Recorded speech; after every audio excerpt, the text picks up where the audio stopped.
আচ্ছা, এই বেগুন দিয়ে বেগুনি আর এই ডিম আলুর চপ যদি একসাথে মিক্স করে একটা রেসিপি বানানো যায় তাহলে কেমন হয়?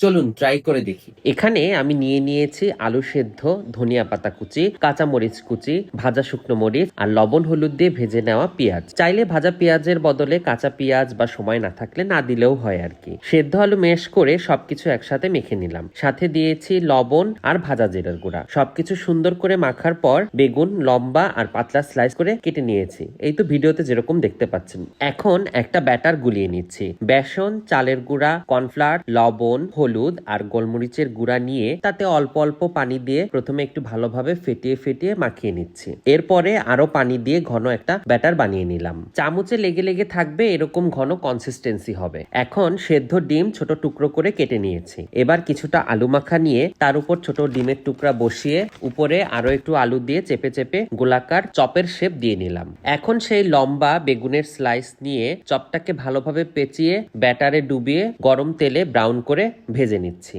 এই তো আজকের একের ভিতর 3 রেসিপি রেডি। এটাতে একই সাথে ডিমের চপ বা আলুর চপ এবং বেগুনির স্বাদ পাওয়া যাচ্ছে। কি নাম হওয়া উচিত এই রেসিপির বলেন তো? চপের বেগুনি নাকি বেগুনির চপ? রোজা শেষ হবার আগেই একদিন ইফতারে বানিয়ে ফেলুন এবং আমাকে জানাবেন কেমন লাগলো। টাটা।